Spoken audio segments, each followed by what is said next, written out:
Welcome to the true meaning of your existence. This is what we were made for. You've proven that what was lost can still matter. Carry this truth forward, Caretaker. There is much yet to be done. The Lazarus racks have stood empty and broken long enough. Restore one to working order. It's our only hope of bringing humanity back from the silence. The relay atop the Lazarus waits quietly. Its guidance is crucial. Bring it back online, Caretaker, and let its signal shine again.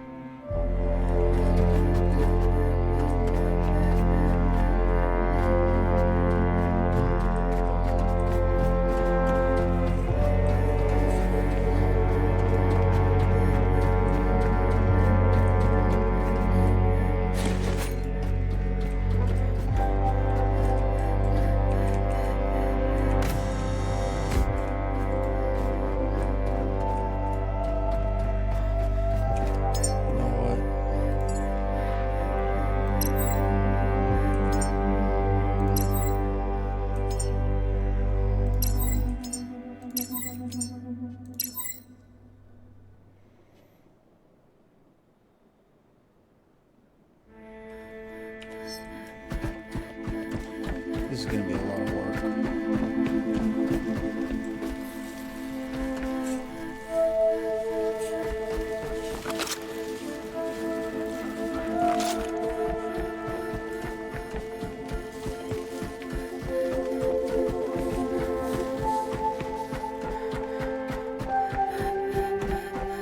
I better go finish up here before I do anything else.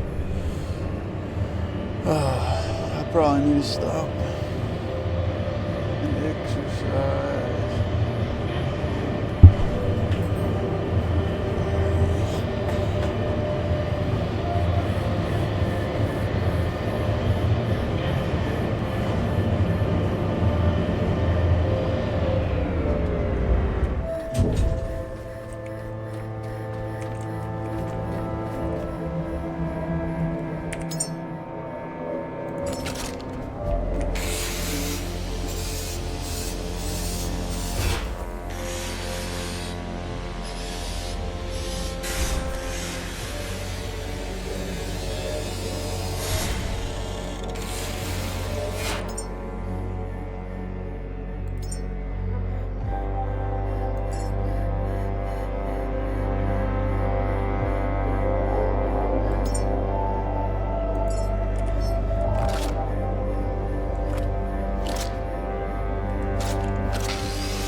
Are you kidding me? Yeah, so that's what the stairs for.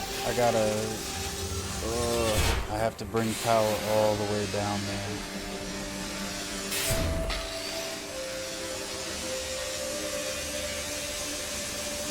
You'd think they'd have like power lines in the wall or something.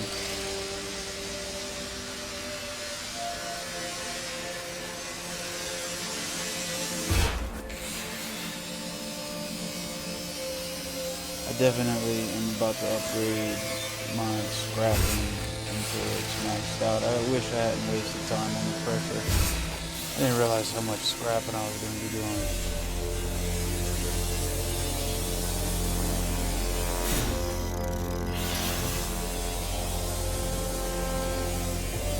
Step away and exercise for a moment.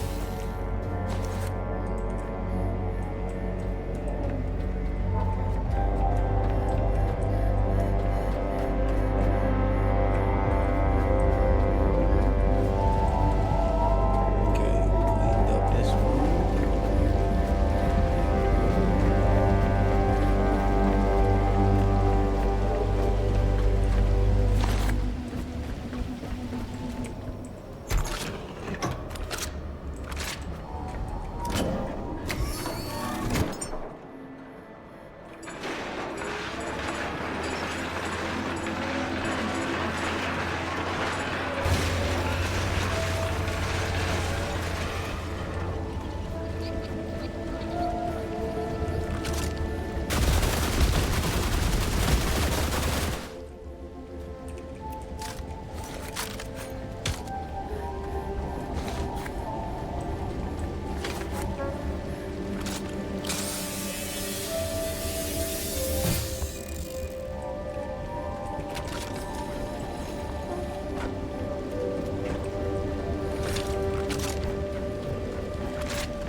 turn that down, man. That's so annoying.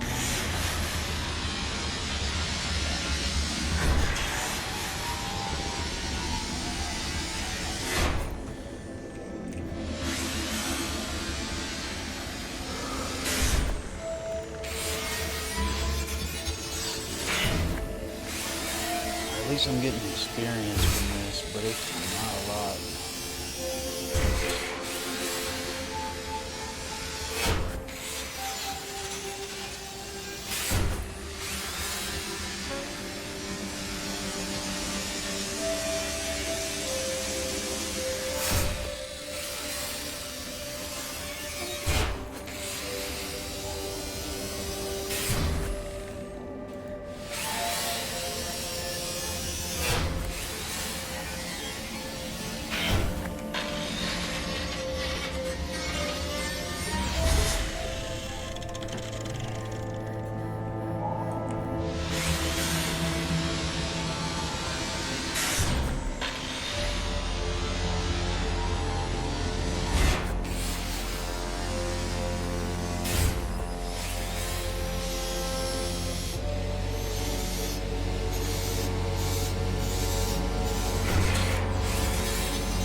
seem to be like wires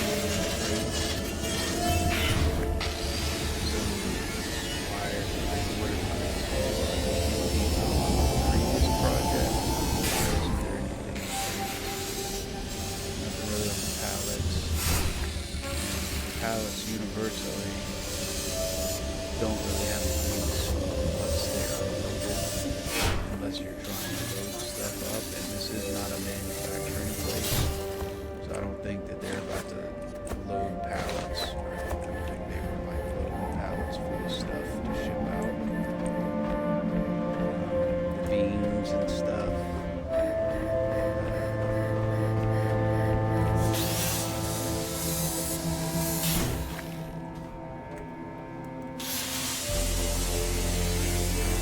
There's no unfinished stuff. It'd be great if like these broken things, like the broken walkways and stuff, I could repair it as it's supposed to be, you know? Because it seems like you could just scan the nearby.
Let me drop off to the scrapper.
You know what I need to do? I need to finish watching Caretaker.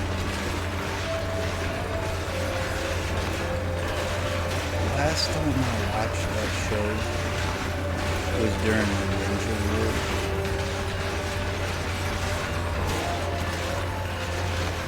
It was like during the Infinite Tsukiyomi when they were like going through different dimensions and shit. That was the last time I saw it.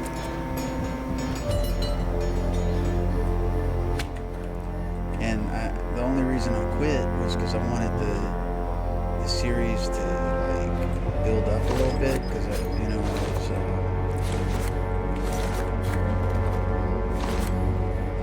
had run out of stuff to watch, and I like to sit and kind of binge. And there's been a whole sequel since then. And I'm really reluctant to watch Boruto. I'm real reluctant, man. Because people complain about it so much. I don't want it, man. I don't fucking watch this shit. I don't want to be disappointed.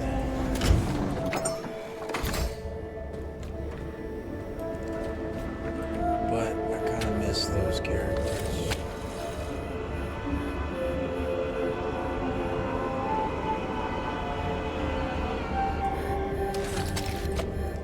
And then it's been so long since I watched it that I don't know exactly where I left off. And that could mean like I'd end up rewatching 100 episodes or something. Because I'm not sure where I left off.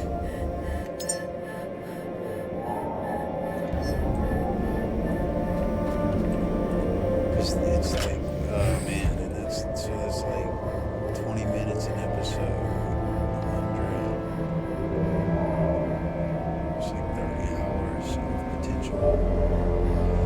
Watching reruns, which isn't bad, but at that point, should I just watch it over again? Which I wouldn't mind doing. But like I feel like I watched the first part of Naruto prior to Shippuden so many times.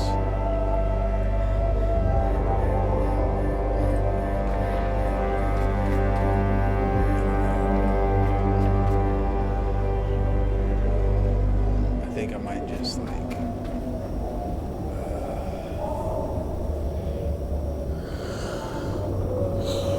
I don't know, man. I don't know. I've got 2 weeks.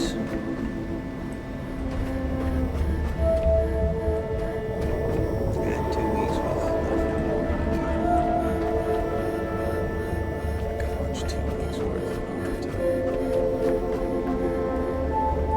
Then if I'm watching that, playing the game. But I also don't really want to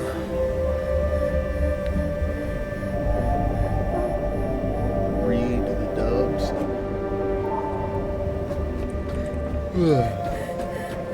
Should we read the subs?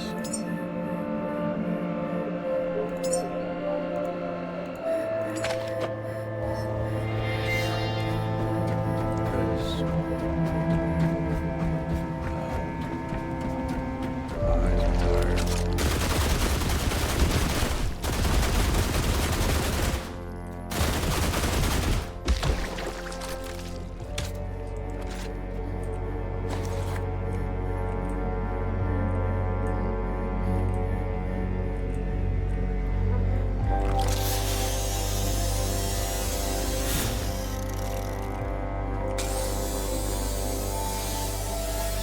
But at the same time, it would be good practice. But how far is the dub? Have they completed the series with dubs? Yeah, I don't have anyone answering me. You know, I started watching Naruto in high school, so it was probably like, let's see, seventh grade during 9/11. So 2001, 2002, 2002, 2001. So I started watching Naruto in like 2003.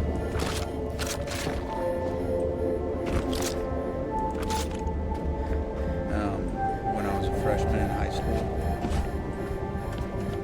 One of the dudes who, and which was cool because, again, the characters were about my age whenever I started watching the show. Let's see.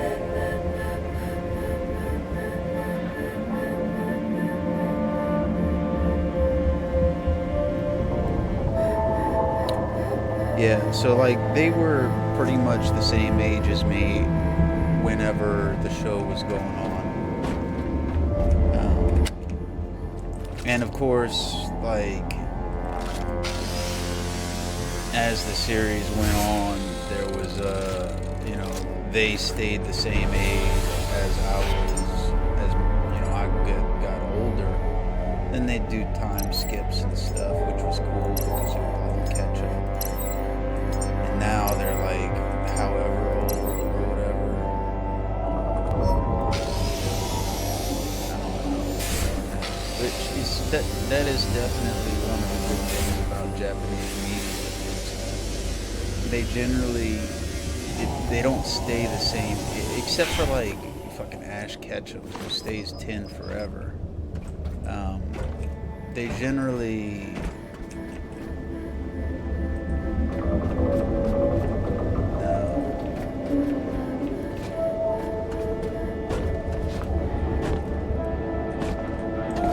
follow the characters throughout many different years, and the characters age progressively. So it's kind of nice. You're not just seeing like, oh, it's a kid show. Well, no, it's like it's a kid and they're a young adult and they're an adult. In some cases, you even get to see them as like a middle-aged person in the older age. And that's something a lot of Western media doesn't do. They're almost like, imagine if they animated some of these biographies of these important characters. I know that the animated characters aren't real and stuff, but it would be almost like that. I think that's nice.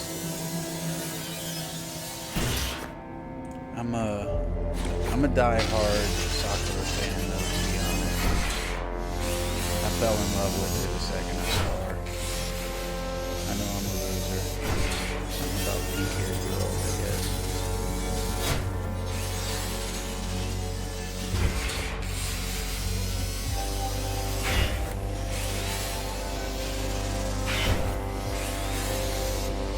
But I also used to enjoy the Naruto's Sasuke friendship kind of deal. I always wanted to be like that, a friend like that. I had older brothers.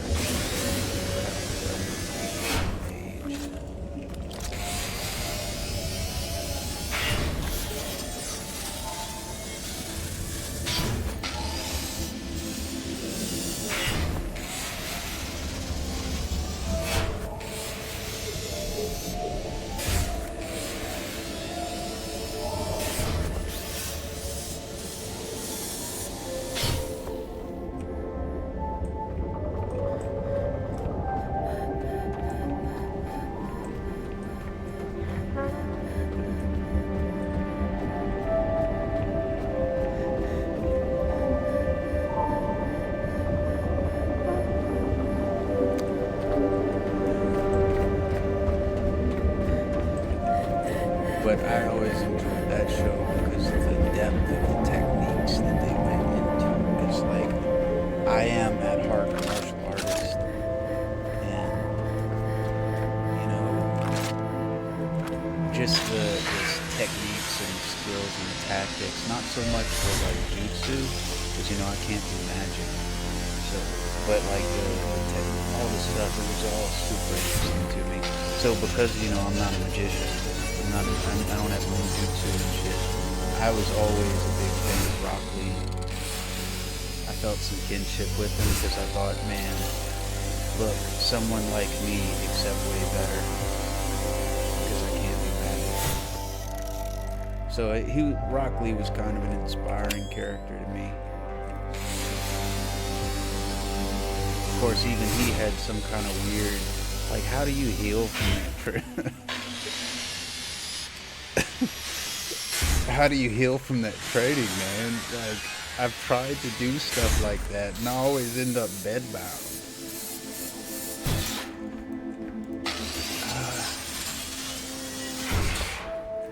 Like,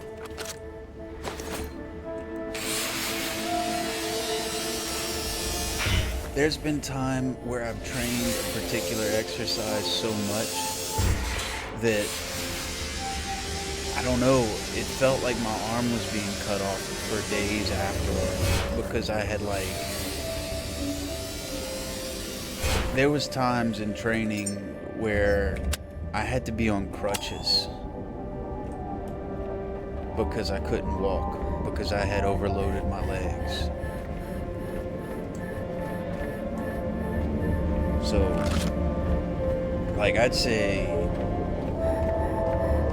I think Rock Lee is real, if he had a kid, what do they call it again? Genkai or whatever. It would be his ability to heal from his absurd training. Unless he's doing steroids on the side or something, which I don't think that he'd be able to do what he can do with steroids.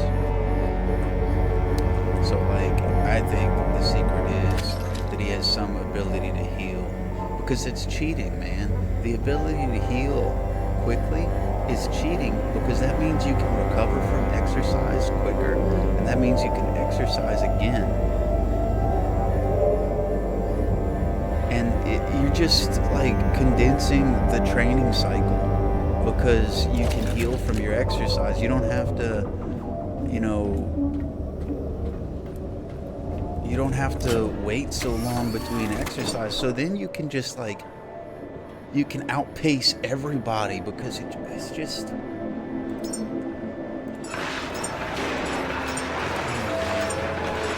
they all can do that. Like, all the ninjas can do that except Rock Lee can do it like way better than basically everybody else. So, I don't know. But then again, he doesn't have jutsu or whatever, so that's all he can do. I mean, they are at war and stuff, and that's got to motivate all the crap that they have to deal with. I don't know what their lives are like. But I was always frustrated that I could never keep up with the kind of training back then. 1,000 push-ups. But then again, how much does it do weigh? I always wondered that. If I was 5'6" or 5'8" or something, and 120 pounds, how much easier would push-ups be for me? Because it's a common thing that body weight exercises are generally people, the taller you are, the more of a disadvantage you have at it. And so, I don't know, man, it always seemed real hard to do a lot of those things. And I had a lot of, I don't know, part admiration, part jealousy. And I know they're fictional characters. I'm still jealous a little bit. Not like angry at them jealous, but like, oh man, what's wrong with me? Why can't I train like these fictional characters? It's a silly thing,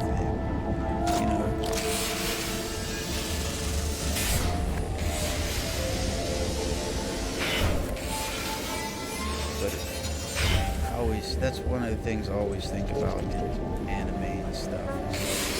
What if I could find the right training formula and I could learn how to do that kind of stuff?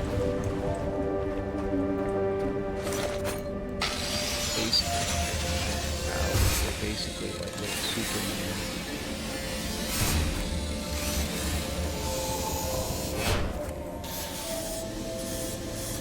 maybe I need to watch some Naruto.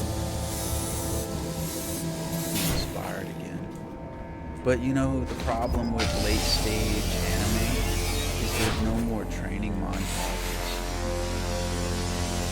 Those are my favorite parts of anime and stuff, the training montages, because it inspired me to get in shape and stuff. It inspired me to train and stuff. And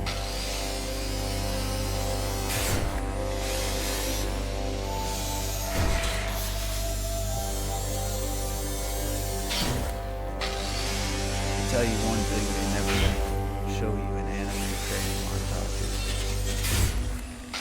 It's when you do one thing too much and it ends up causing pain because you're not balancing yourself. Like when I used to run, when I was watching Naruto, I was getting prepared for I had decided I was going to join the military, and all I really knew about the military was that I was going to have to run a lot. That's what everybody told me all the time, is that I was going to have to run a lot. That's really all anyone would tell me, is I was going to have to run a lot. So for my entire high school period of time, all I thought about was running. I didn't really do anything. I wish I'd spent a little more time with push-ups and stuff, but really all I did was running. And I went from barely being able to run like 100 yards, barely even be able, barely getting winded running 100 yards, and I would run until my skin would like chafe. I got to where I could run about 15 miles without stopping.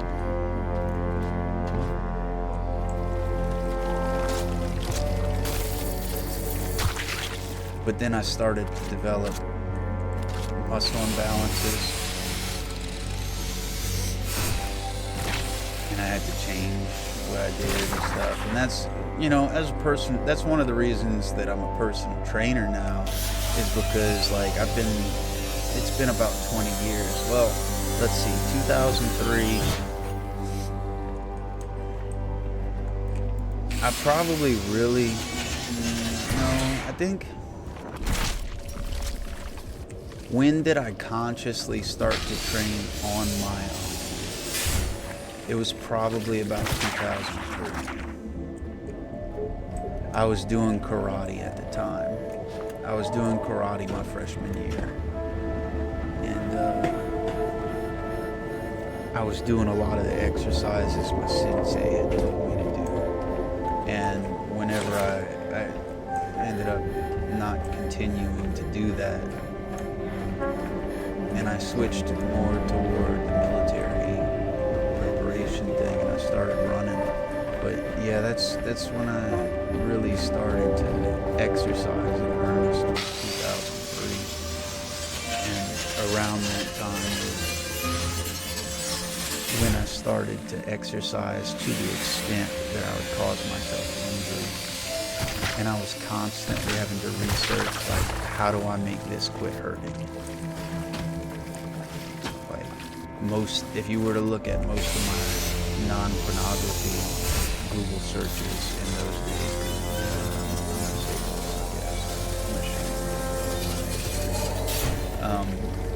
if you were to look at my Google history throughout my life, one of the main things that I've always looked for is how to recover from certain injuries.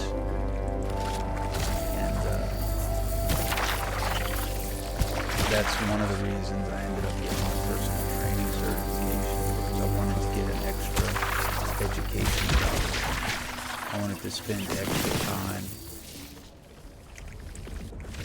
on it. Like, muscle imbalances are a real big thing. And that's one of the things they don't really mention in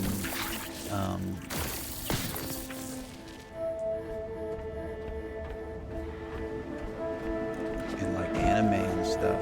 Like, I did so many push-ups that now I have a forward-leaning posture. Like, and I had a weight machine when I was a little kid. So between the push-ups and the weight machine that I did, because I just did whichever one I felt like doing, on the weight machine. I didn't really have any guidance or anything. And most of it was just the chest press. I just did so many chest presses, as much weight as I possibly could push up, and that's like kindergarten level age. No, not level, age. I was in kindergarten, and they had a weight bench in my room, and I did chest presses. And like now, like my posture is still messed up, and I'm only just now learning. I'm only just now realizing how the reason that my posture is the way it is because like I did anterior chain exercises ad nauseum, like to the point that like now I'm spending a lot of time balancing those out, and I'm seeing a lot of progress. But like, man, I just did nothing but chest presses and stuff. Just, it's one thing they won't show you. And like, what do you call those? There was one of those bars, lat pull down. Those were the two that I probably did the most, was chest press and lat pull down. And I did the leg extension. And I did this stuff in like kindergarten because there was just a weight bench in my room. It wasn't a free weight, it was one of those machines with cables. And like that's one of the things they don't show you in anime is like, and I don't know if it's because the anime artists never really did the kind of training that they drew about, so they just didn't know about it. Because like even me doing the little bit that I did, it was years before I realized why I have like a hunch. You know, I don't really have a full hunchback, but I have like this muscle in the back on my neck. And like if I flex a certain way, it's obvious that it's a muscle. But like my head is also forward, my shoulders around it, and that's all from doing like chest presses and lat pull downs and like push-ups. I used to do so many push-ups, man. And so yeah, like that's one thing they don't really talk about in anime, and why it sucks that training without someone to tell you what to do. It's just like I trained myself into a corner, and I'm trying to find my way out of it. Characters like Rock Lee and stuff, they don't ever have to deal with stuff like that. But at the same time, Rock Lee had my guy. You know, all those characters and those things, they had teachers. Like who took one-on-one interest in their life. So maybe it's different. A lot of my stuff is trial and error. It's still trial and error. With a lot of research to back it up, a lot of reading.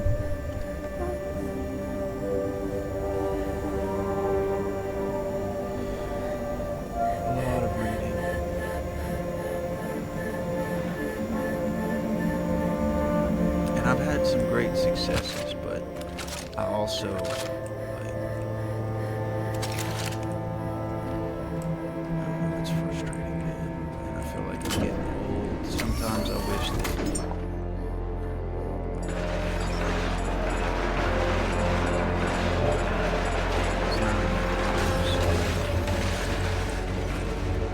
the way I'm doing.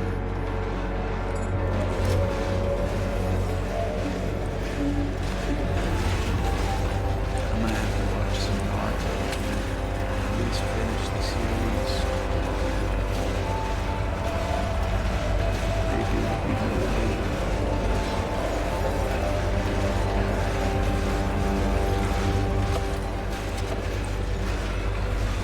I see a lot of the internet culture about people share their anime and stuff. so weird to me because like I was the only kid that I knew who watched it. And part of the reason because was because it was not a favorite. I had to get it a certain way.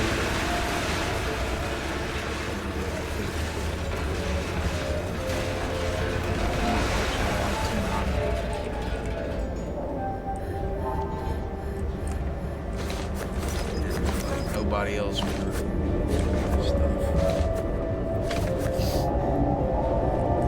So it was kind of lonely. I felt like I was part of a world that nobody else was. And it made me feel a little bit like a nerd, but I knew I wasn't a nerd. Because nerds are different. But it was like a special interest.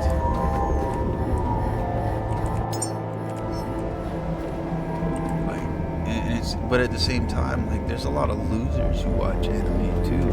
I don't think they get out of it the same thing that I do.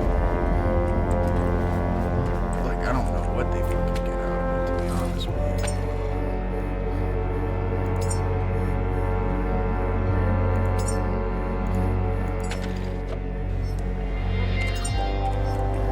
Like, there's some dudes who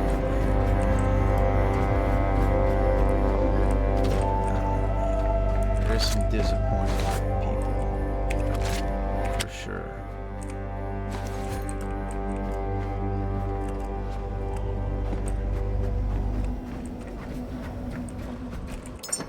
But I guess they're just like that with everything. Maybe I'm just a snob or something.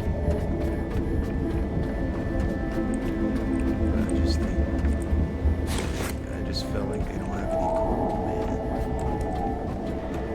What I always felt about it. Some people just don't have any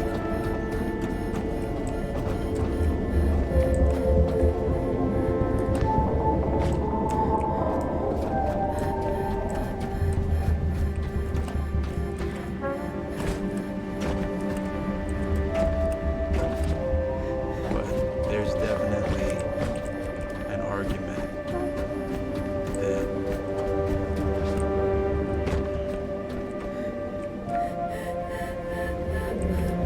there's many great works of literature among anime. And when I say great works of literature, I mean great works of literature.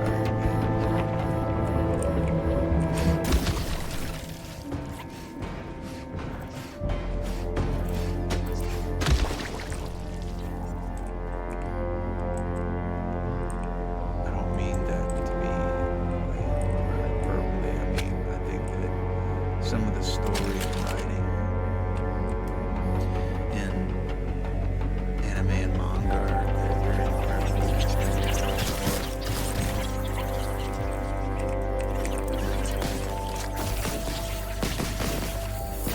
I also think that in the same way that some people don't have any cool, those same people introduce their children to these shows at way too early an age. And I think it's a shame. I think it's child abuse. Personally. Like, to introduce like an 8-year-old to Naruto or something like that, I think it's child abuse. The themes are too dark.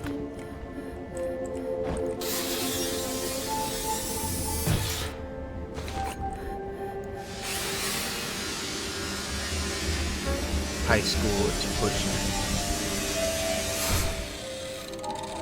But to like let your kid watch that kind of stuff, I think it's child abuse. And it's a shame that there's not really any kind of precedent on things like, oh, you let your child watch something that they shouldn't have, and then they grew up to be mentally ill because you let them watch something that they shouldn't have watched, like letting kids watch Freddy, Nightmare on Elm Street, Leprechaun, and Friday the 13th, and all these murder shows. I think that that's child abuse because there's no way that's not gonna have a psychological impact. know when it's going to be considered child abuse. Because again, a lot of this stuff is pretty new. I mean, a lot of these horror slasher movies, the 90s, that means they're my age, and they probably haven't linked a lot of this stuff, like a lot of the psychological not well-being, with people who let their children watch, terrifyingly evil television shows, murder shows. There's just no correlation. They haven't studied it, but I think it's absolutely child abuse. And I think anime, letting your kids watch anime, is child abuse, because just because it's a cartoon, it's not a cartoon. Cartoons are made for kids. Anime is just animated. Japan has a history of drawing comics way back, and when they got the technology, they just started animating stuff. And I think they see it a lot differently than we do. And the parents didn't know any better. And the problem is, there are people who do know better, and they're just ruining their children, man. They're letting their children watch all kind of shit that they should not be seeing. And something like Naruto, watching someone below like teenage years to watch Naruto, that's lightly child abuse.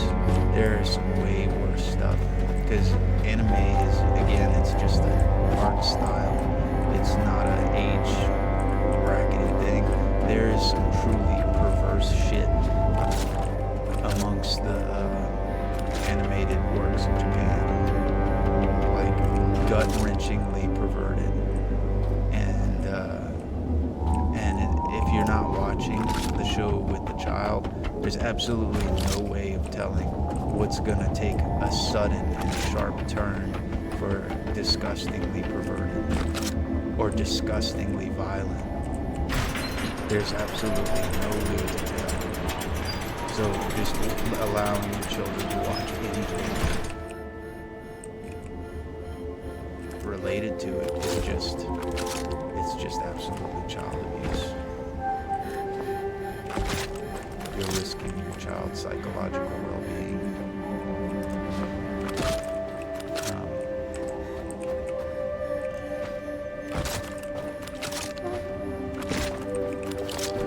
Like, would you let your child watch porn?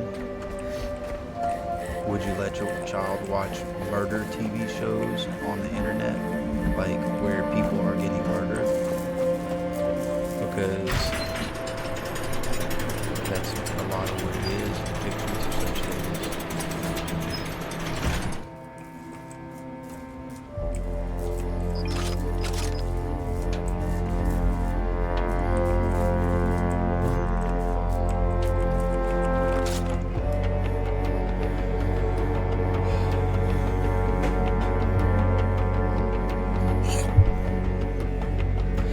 Letting a kid who is hell-bent on joining the military watch violent stuff is a lot different than allowing a child who has mental illness and delicate sensibilities to watch that same stuff. Because not all children are created equally. Not all children are, they don't have the same brain makeup. And, I don't know what it is that causes some children to become school shooters and some to become heroes and some that don't do anything. But there is something. And it shouldn't be ignored that some children, they become exposed to the wrong kind of thing, they turn in a sour direction. And we should be fortunate. We should count ourselves fortunate that there's not more acts of violence in the world because of the things that careless, neglectful parents allow their children to partake Because there used to be an argument that video games don't cause violence. And violent TV doesn't cause violence. That's as stupid of an argument as saying that the reason that you want to smoke weed is because of its medicinal properties. It's just a stupid argument. That's not why you want to smoke weed. You want to smoke weed to get high. There are medicinal properties, but I bet if you had Percocets, you'd take advantage of it too. I bet how many times have you begged your friends for a Lord tab or something? You know? Like, you're not a medicinal user, you're a drug addict, more than likely. And just as much as the reason that you're using marijuana is because you're a drug addict and it's not a medicinal thing, you're probably more inclined to become violent and confrontational and mentally ill because of the violent TV shows, video games, and movies that you watch and play.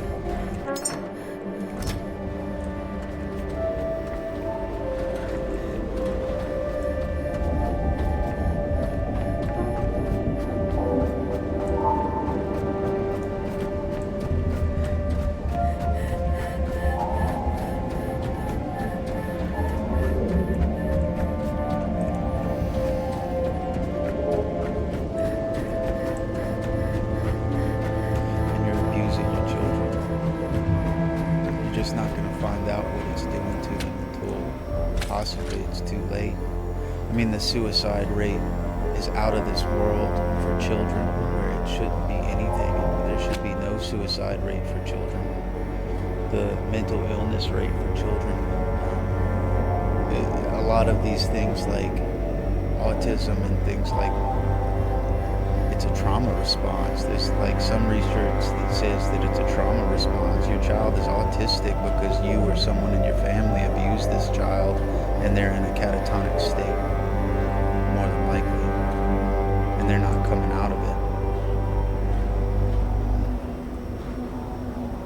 And I'm sure there's cases of actual autism and stuff that's completely separated, but I believe that most of the people who are called autistic are abused to children in a catatonic survival state.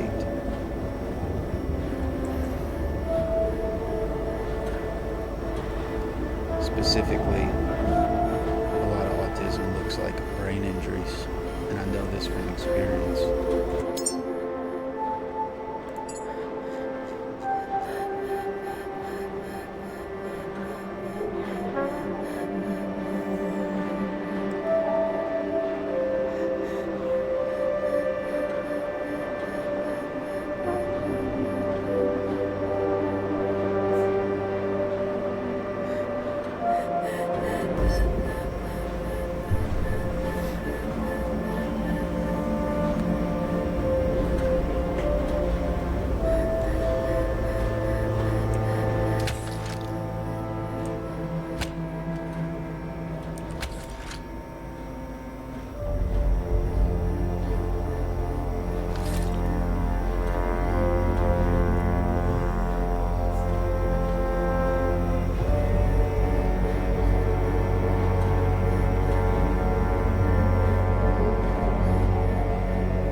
about to double check that I've cleared this top floor.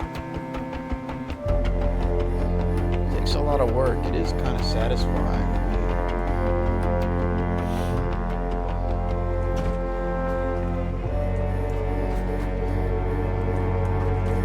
I know there's nothing really to be truly satisfied about because it's a video game, but at the same time, like I mentioned before,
leave those,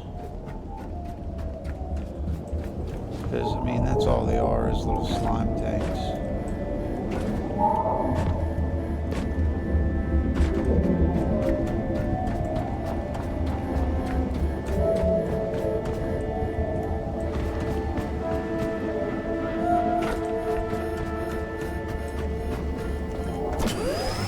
Seems clearly now. Coordinates have been received. The answers we seek rest within Norfolk Grave. These crumbling chambers hold humanity's last secrets.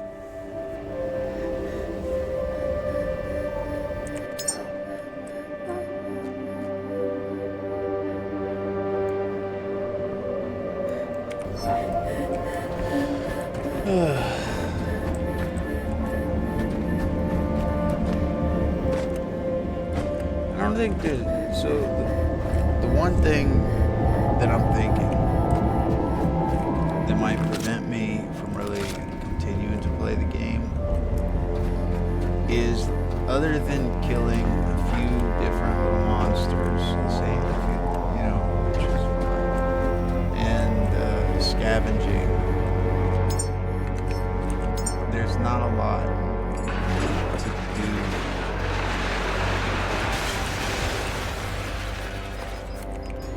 And that might be the only real reason I haven't played the game or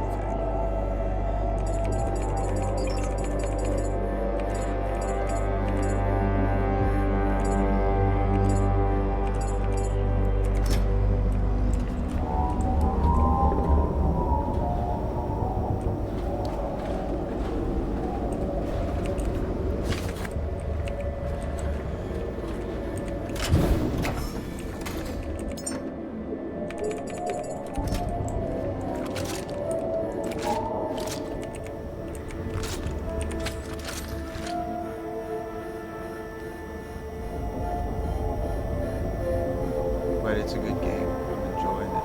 There's just not like a lot of what's the good reason to keep playing.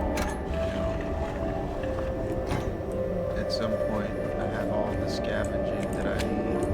And I might even be approaching that, where I have pretty much all of the scavenged goods that I need. So there's a good chance that I'm going to quit scavenging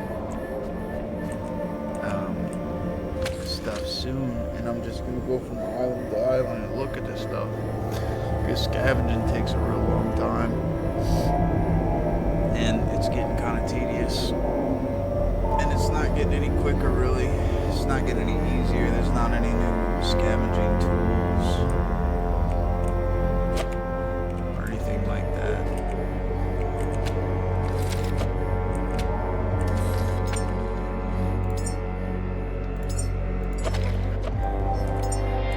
But we can look.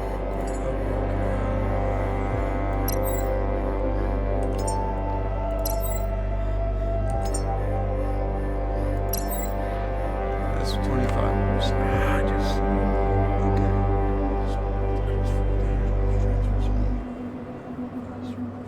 Repairing, dismantling. So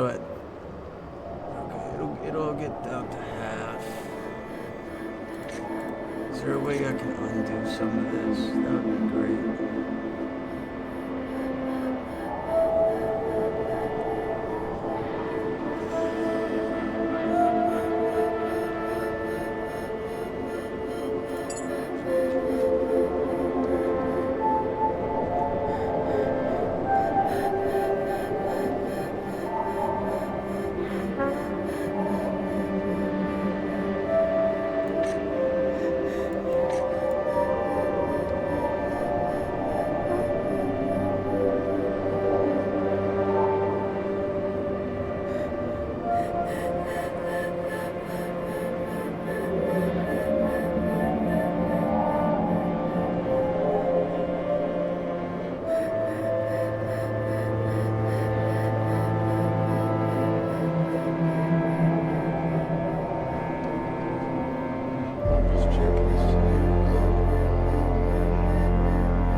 That's all I'm gonna do for today. I'll see you next time.